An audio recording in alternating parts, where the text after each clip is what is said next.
know people love to play Call of Duty, and we believe people love watching Call of Duty. So you saw some of those features a moment ago during the match, but now we're going to catch up with Mr. Vandahar and Hastro, and they're going to explain in depth what you're going to get with Call of Duty Black Ops 2 multiplayer.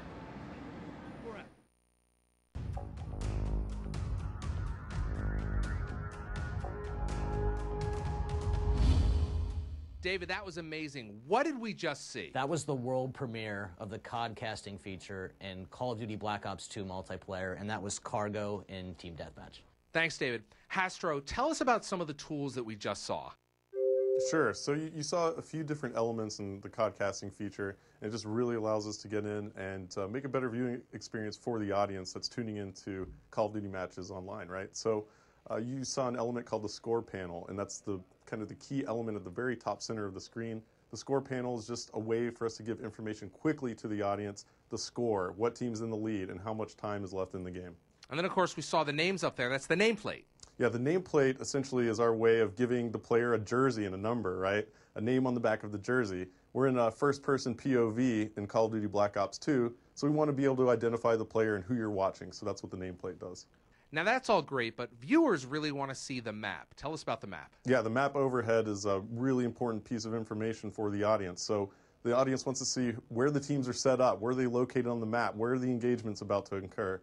And also for the commentators, it's a great tool because the commentator can kind of switch players after a player dies and bring you right back into the action faster. Now, this is really exciting. It's almost like watching a TV show, picture in picture. Yeah, now the picture-in-picture mode is just really robust, a lot of features there, but essentially you're able to see what the kill streak is for each certain player. If a player's just on a tear, he's got 10 kills in a row, you'll be able to see that in the right-hand column. Also, we have an objective column, so any player who's playing an objective in real time, you're going to be able to see live when that player is playing an objective, and it's going to identify that that player is in fact on the objective.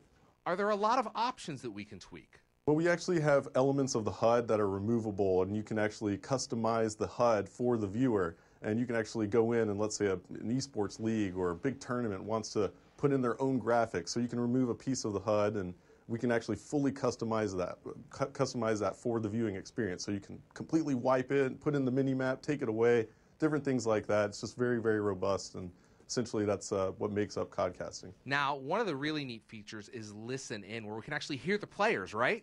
Yeah, the Listen In feature in codcasting mode is actually my favorite feature. It really allows us to take the audience and put them into the huddle with the players. So you really get a sense for just how much their communication separates them from other teams in competitive play. The best professional teams in the world have top-notch communication, and it's crucial to them winning a game. So we get to feel what they're feeling, what they're strategizing, and just hear the overall just lingo between the players, and it's just really an exciting tool. It's just such a great deal of information that the audience is going to be empowered with now. In Black Ops 2, the commentators have all the right to make the viewing experience as customized to the viewer and the audience as possible. So, for me personally as a commentator, I want to make the viewing experience as fun as possible for the audience, and I'm able to do that with Codcaster mode, but more importantly, I'm able to make sure that we don't miss those epic moments in the battles that may have gotten lost in the past. You know, these just crucial moments that change the face of the game, and what essentially it determines outcomes of matches. We're able to make sure that we capture all of that. Thanks, Hastro. David, I want to talk to you about some of these features. What was it like implementing some of these features? Yeah, so there's really a couple of really key pillars to the entirety of the esports and competitive agenda for us. Black Ops 2 has a league play feature. This is a sport. It's how you make Call of Duty multiplayer a sport, and we actually use skill-based matchmaking to put players in the right brackets. Competition is fun at any level, pro players and average players alike. We also have to make it fun to watch, fun to spectate. That's what codcasting does. So that's why that feature is so important, have that production around that sport. And then finally, we need a way to give that sport or broadcast it to the world, and we do that with a feature we call live streaming. You're now putting basically thousands of dollars of tools into the hands of the community. That's got to be really exciting. You're expecting to see a lot of great stuff out of them. Yeah, it's actually really important for us to put as many tools as we can. We really like to make sure that we give the player the ability to customize the experience, whether they're playing the game, whether they're watching the game. In fact, Larry, you can even go back through the theater feature later, pick up those games, and then codcast them later. It's really cool.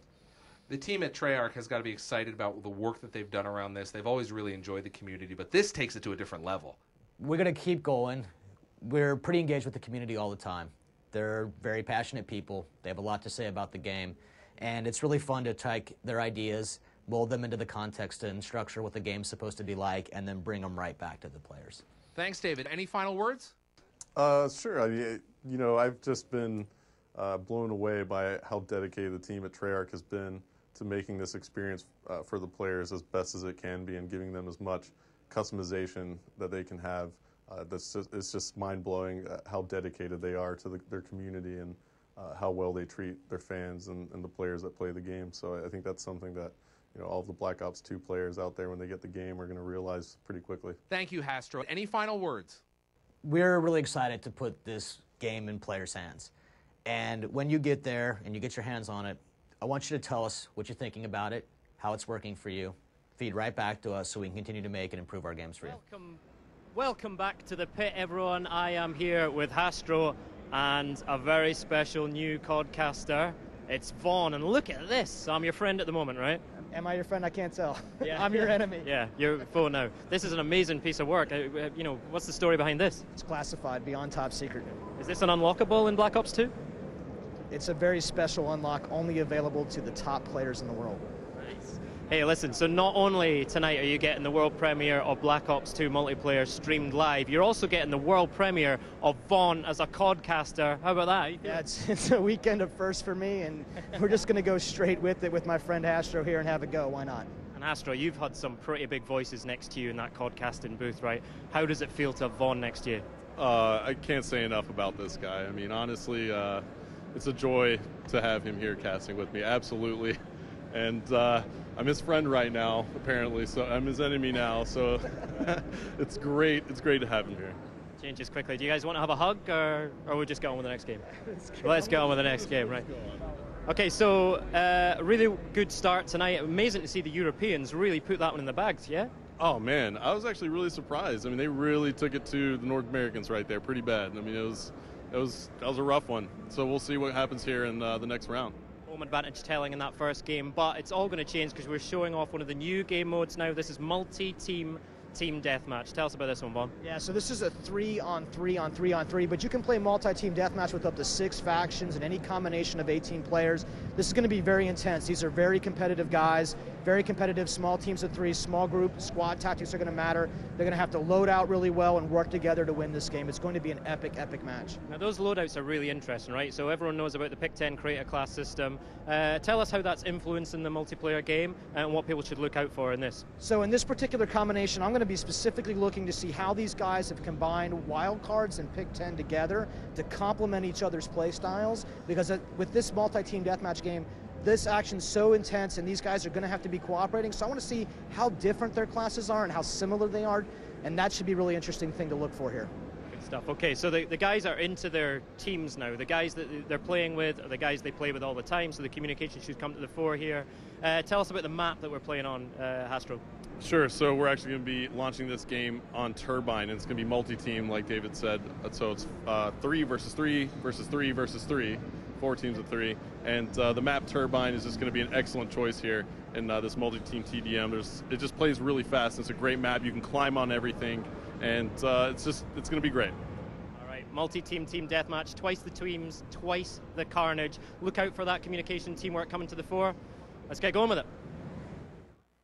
All right, here we go. We're going, boys. All right, folks. Good luck. So, Mr. David Vonderhaar in the booth with me, and we're about to launch Turbine multi-team team deathmatch. And this is quite the interesting game mode, Vaughn. What are your predictions right here? And go ahead and make a prediction. I'm going to predict that this thing is going to be wire to wire, that these guys are really going to just get super into this thing, and we're going to see some tough, tight, close scores the entire match. Yeah, I actually agree. Multi-team TDM is introducing